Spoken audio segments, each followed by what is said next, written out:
Okay, so hi, I'm Josh Schneider. Like I was saying before, I'm an application security engineer. I've been a Python programmer. I taught myself Python 12 years ago. I have no degree. I just kind of learned all of this stuff along the way. I did test automation for a really long time in Python. I am a conference organizer for PyTexas. Our conference is coming up in April. And I am the organizer and the host for the PyTexas virtual meetup, which happens on Discord every month, first Tuesday of the month at 8 p.m. Central Time. I introduce speakers and do announcements and occasionally speak there, and it's a lot of fun. So if you ever want to join, URL's up there. So we're going to talk a little bit about Pathlib. I know what you're all thinking as you look at me. I'm a fashionista. I'm a trend watcher, dad jokes and everything.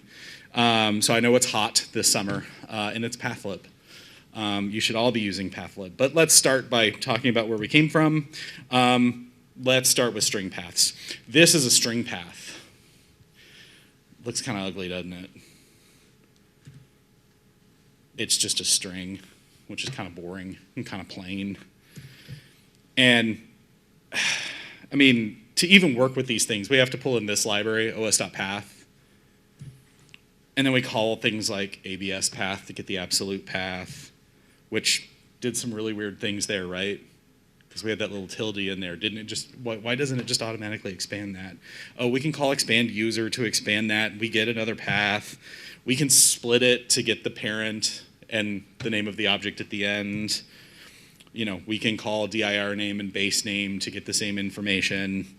We can call split extension to get the extension off the end. But notice we have to pass this path like everywhere, right? We keep having to pass this string in and get something out, pass a string in and get something out, and it's just really annoying.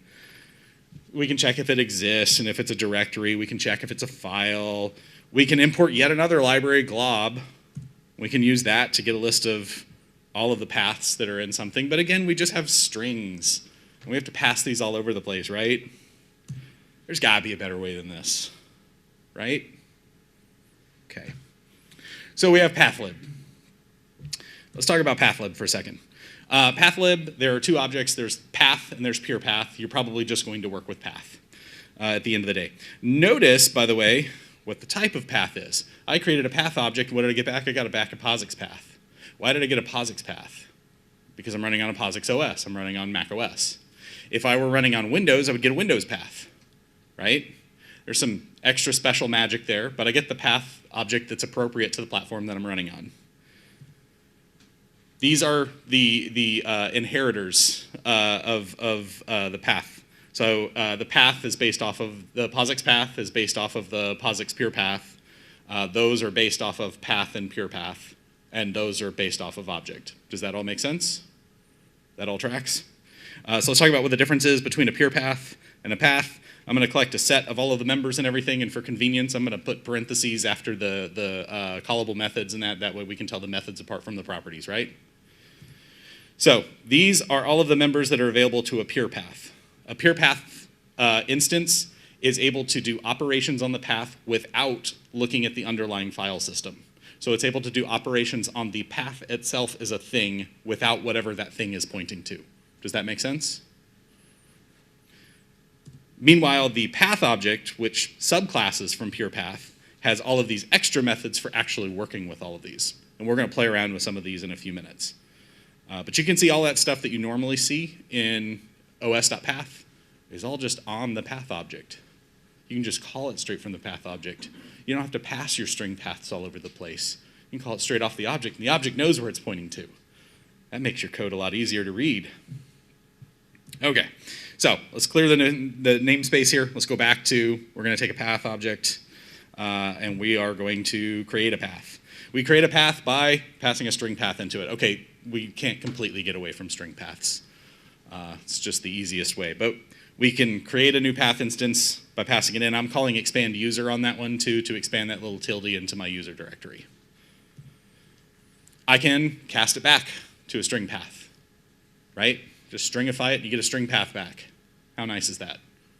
So if you really are still married to string paths, you can get those. Or if you're working with a library that needs string paths and doesn't work with the path object, you have an easy path to get back to. See what I did there. Y'all can laugh if you want. I'm going to try to be funny. Hey, this is one of my favorite things. If you pass a path object into a path object, you get back a path object.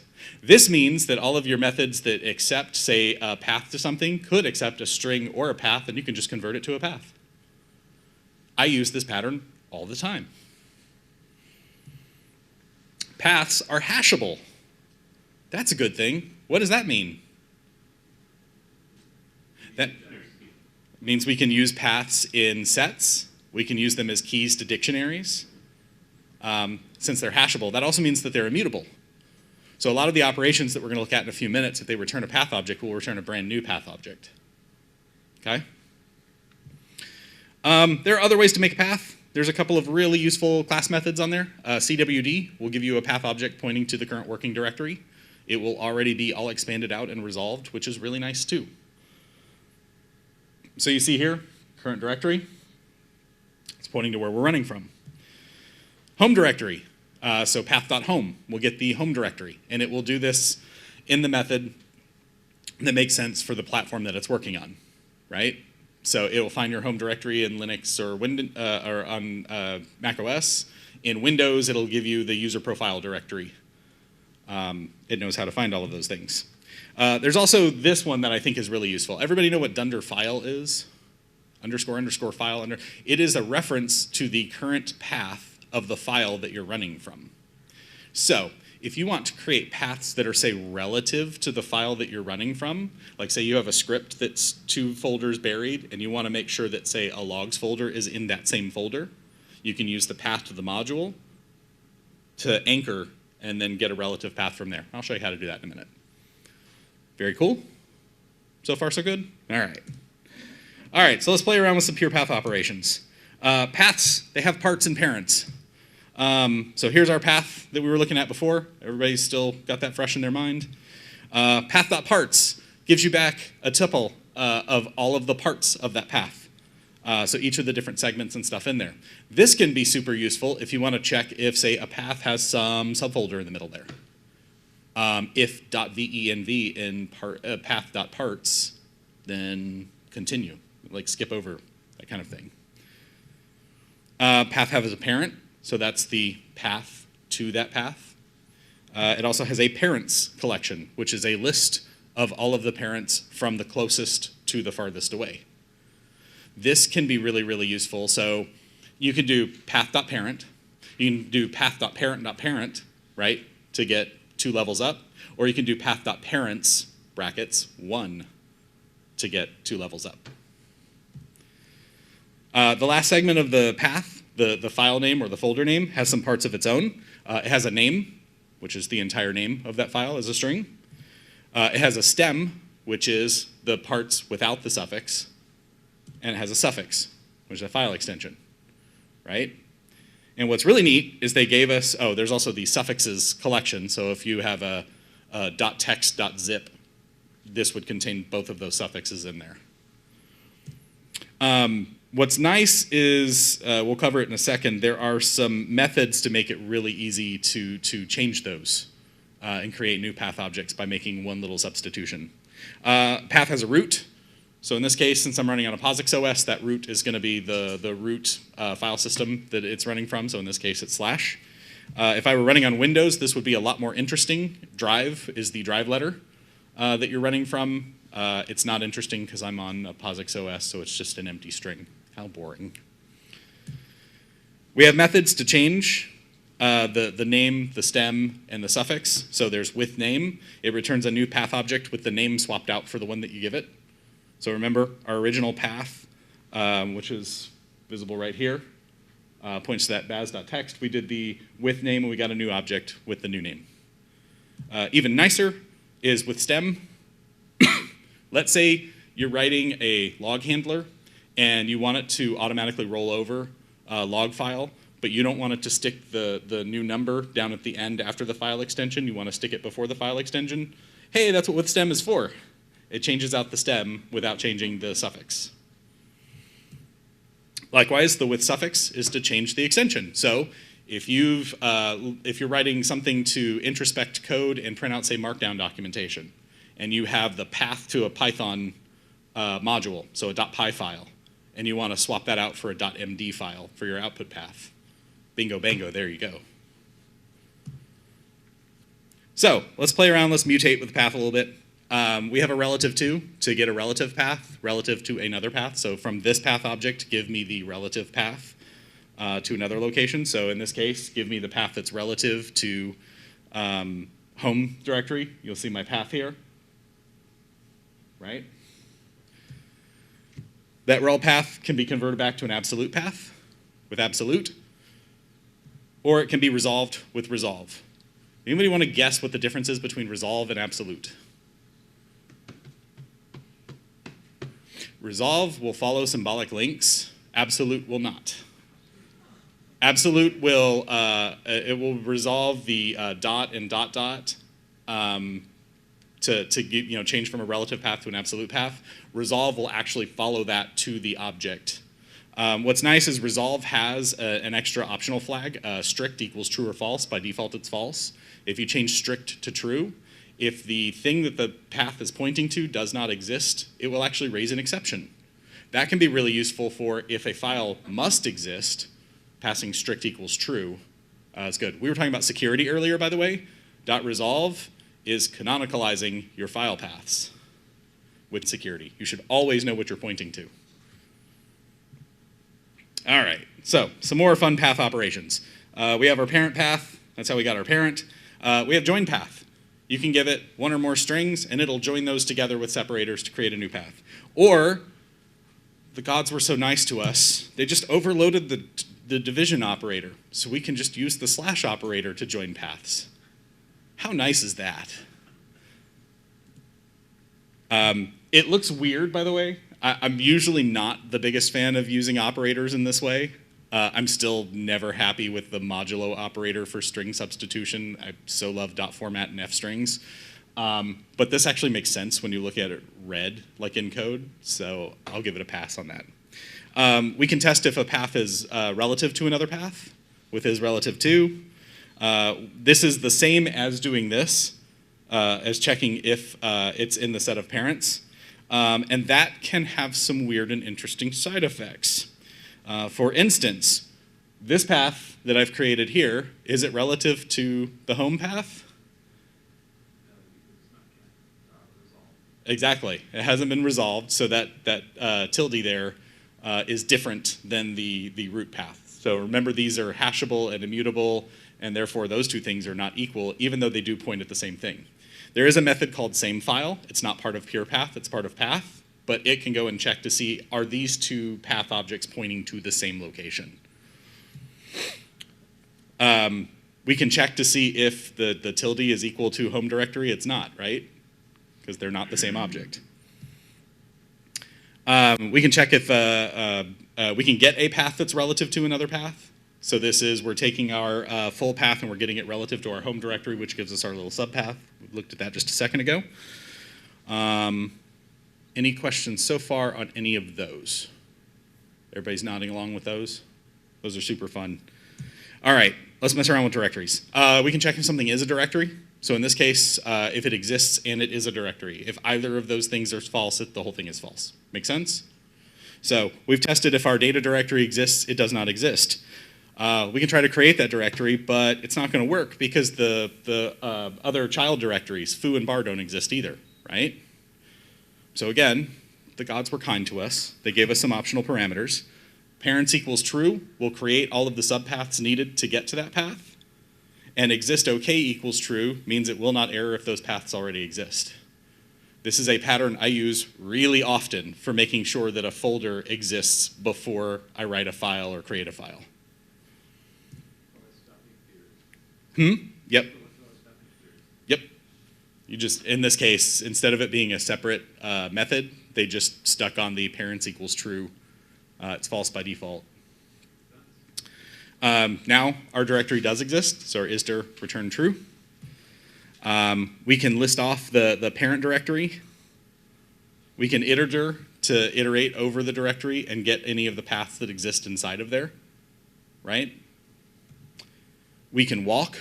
This was very recently added. I think 3.12 or 3.11 is when walk was added.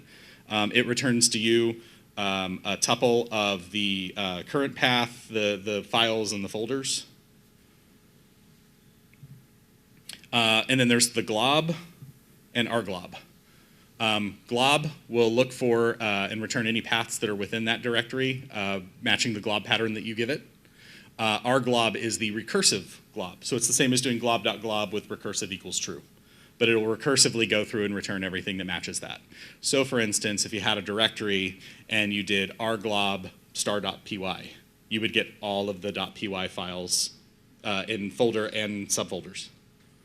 Again, another pattern that I use fairly frequently. We can rmdir to remove a directory. The directory has to be empty. You'll get an exception if it isn't. Once you've deleted that directory, you can see that it's gone. Yay. All right, so we removed our parent directory. Now let's mess around with files. We can test if a file exists, right? Test if the path exists. In this case, we don't care if it's a file or a folder. We just care that it exists. Or we can do isFile to determine if it exists and it is a file.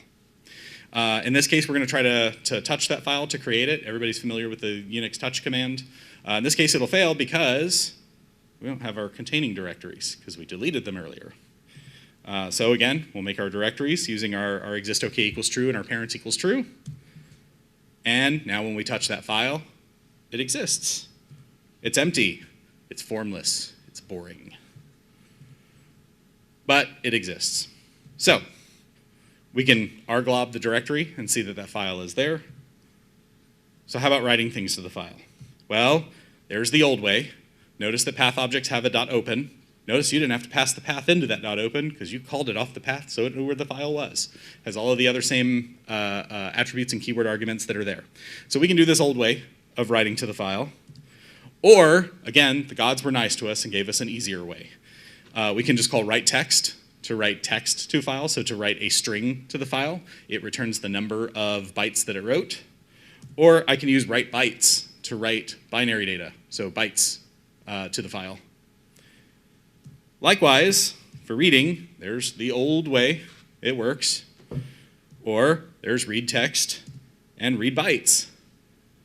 And just like the other one, it'll give you back a string or bytes depending on which you've used.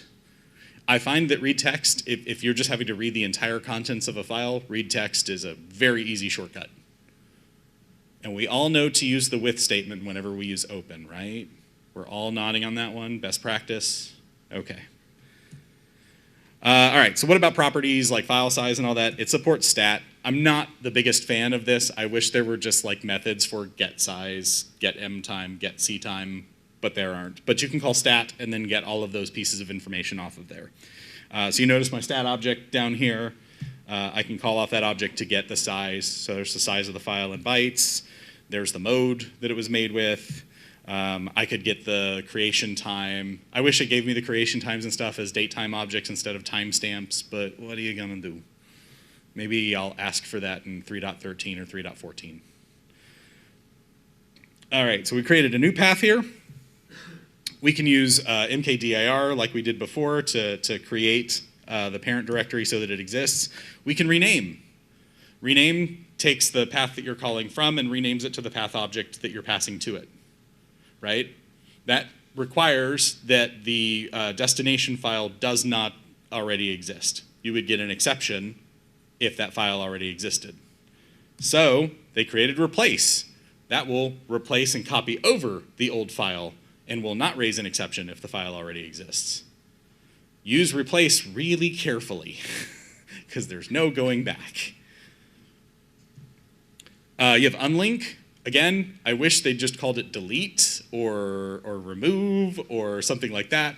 Unlink is like old Unix terminology, but it is there. That is your way to delete a file. Missing OK equals true in this case is don't raise an exception if the file doesn't exist. I wish that were the default. As John Ousterhout says, you should probably support the most common case. If you tried to delete a file and it didn't already exist, congratulations, you've deleted the file. Because it didn't exist. All right, and now the parade of bool methods. You guys want to hum along a theme or something? It's like the parade going through town here. You can test if something exists. That's Does the file system object exist? We don't care what it is it there? So we can test if our home directory exists. We can test if our home directory is a directory. We can test if it's a file. Congratulations, it's not a file because it's a directory. We can test if it's a junction. Anybody here know what junctions are? It's Windows' weird version of a symbolic link. We can test if it's a symlink, because most normal people use symbolic links. We can test if it's a mount point. We can test if it's a socket. We can test if it's a FIFO object. We can test if it's a block device. We can test if it's a character device. So you have all of those available to you from the path object. If you care about those things, they are there, they exist. All right, so let's put all this together. Here's a function that I use kind of frequently. Let's say you want to recursively clean up an entire file tree. Here's a really simple function. I'm just going to use rglob to get all of the contents of the directory. And for each path, I'm crawling it in reverse so that I get the deepest files and stuff first before I get the parent directories. Because when I call the rmdir, the directory has to be empty, which means the files have to have already been deleted. And then I'm going to throw the root path back in there. I'm going to iterate through each one. If it's a file, I'm going to call unlink. And if it's a folder, I'm going to call rmdir. Is everybody ready for me to run that function? There we go. All right, you can see it deleted those things that existed. And now I can go and test. My parent directory isn't there anymore. Yay, we've successfully cleaned up after ourselves. And now, you should hopefully be prepared to go play with Pathlib. I was saying this earlier, but like I said, all of the os.path methods and everything else that took a string path in the standard library now takes path objects as well. You'll see path-like used as the type hint for those. That means you can pass a string path or a path object. It's probably just converting to a path object under the covers. I would recommend using similar patterns there. Path objects are freaking great. So there you go. How was that?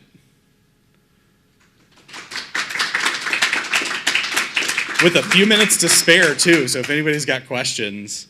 And if anybody has questions about this script, this is super fun. This is about 300 lines of code with all the coloring and everything. Yeah, I probably what I was going to ask, how would you do it? I guess we got a little bit of time, so I can show that off real quick. This is the actual script itself. So this is the commands that I ran through. All of this looks oddly familiar, as you've just seen all of it line by line. This is the actual script. Let me collapse a few things here just so I can kind of point to things that are interesting. This started out as an idea of I did traditional slides, but let's be honest, for something like this, traditional slides are kind of boring. And everything that I could do could be done locally. I'm not dependent on an internet connection or anything like that. So I thought about maybe I should just live demo this, but then I realized I type like a spaz. And I'd spend a lot of my time just apologizing for typos and retyping things. And so I wanted to be able to script out what I was going to do, but I wanted it to actually execute. I didn't do this, but I could have flipped back and forth to a Finder window to show you that it was creating those directories, it was creating those files on my actual computer. That's part of the reason why I wrote the cleanup at the end, was to clean up after myself, so I didn't leave those things on. The way this works, there's a simple argparse front end. It takes a file path. Optionally, it takes a working directory if you want to set the working directory to something different before we start. And it calls this process file function. Process file is the only real public function in here. Sure, go ahead. Oh, when you wrote bytes and wrote characters to the file, it looked like you wrote the characters, wrote the bytes, and then read from the file. So I was expecting to see the string repeated or something, but it looked like it was a little counterintuitive. And so I was curious what was happening there. So write text and write bytes opens the file in write mode, not append mode. Gotcha. Which means it rewrites the contents. Makes sense. Yeah. You are writing the contents of the entire file. It's not appending. I have to look to see if there's a keyword argument to change it over to append. Either way, you could use just .open off of there and pass it mode equals A to append to the file, and then you could use the old way, and that works too. Thank you. Yeah. So yeah, all this is doing is it's scanning through the file, looking for lines to execute. It prints them up on screen. Some of the fun challenges that I did in this is number one, I wanted to be able to clear the local namespace at the bottom so that you didn't have it repeating over and over again, or else I'd be scrolling up and down all the time. And so I came up with this solution of having a variant of a dictionary. By the way, don't ever subclass dict, subclass user dict, because dict does not follow all of the dunder method protocol stuff. That's what user dict exists for. But all this is a variant of a dictionary. It has an extra set on it that keep track of the keys that get set. So whenever something is changed in the local namespace, that key is added to that list of updated keys. Where I'm printing out the local namespace, I put that little indicator, the star, and I bold the text for what's changed, and then I clear those keys so that the next round through I can detect what's changed. The real nuts and bolts of how this is working, how it's actually executing, is we'll try to compile to see if the thing is an expression, right? So something that returns a value. If the answer is yes, then we're going to call eval. If the answer is no, then we're going to call exec. Yes, sir? I mean, it looks like you've got a ruffle going and you're feeding the lines. Are you just simulating that? Yes. I figured that simulating the way the REPL looked and everything would make it more familiar. And I'm not doing anything you couldn't do in the REPL. So it's just easier to borrow from what is already familiar. I mean, before they came up with Jupyter, you could do that. Right. I'm doing some other fun things too. Like if we get the output, I'm using P format to pretty print. So when we get like the large lists and things like that, it nicely separates everything out. You know, I did a couple of niceties like that. And then all of the coloring that's up there. I'm a big fan of visual distinction by color. So that's why you'll notice the return value was blue. If it raised an exception, that was in red. The text that we input was always in black. Comments were always in gray, and stuff like that. I added a couple of features just this morning. There was already, if you do a pound dash dash dash, it would put in that one of those dividing lines. This morning I added if you do pound dash dash dash clear dash dash dash, it would clear out the local namespace, which allowed me to kind of clean up the namespace a little bit. Part of the reason I wanted to print out the local namespace is because I was reusing the same variables. I wanted you guys to be able to keep track of what all of those were. So it was always on screen. So this was fun. This is all in the GitHub repo. Oh, go ahead. Oh, I guess separate question. So you just learned about junctions just now from this talk. So if you were to, because you had the junction example and then you had the symlink example, right? Right. So would symlink not work for Windows then? There are symlinks in Windows as well. So the question was, there was the junction and the symlink. Do the symlinks just not work on Windows? Windows actually has support for both symbolic links and for junctions. They come at it a different way in the file system, and I don't know that I could fully explain the technical details. They're separate, but they both do the same thing of redirecting you from one path to another path. Yes, sir? Does the library handle what used to be called different branches, like MTS? And the Windows file system has support for alternative branches, which is a file with files in it. That's how Mac used to before X. You know, put its resort, it had a resource form they used to call it, and a data form. But this is one file. Yes, I do not know an answer to that question. I will say one thing that changed in Python 3.12, by the way, is path objects can now be subclassed. They couldn't before.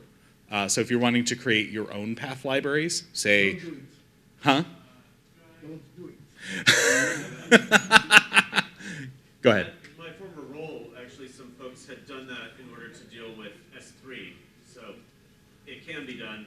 Yeah. You shouldn't. It was a pain in the butt to do before. Now it's a whole lot easier, as I understand it.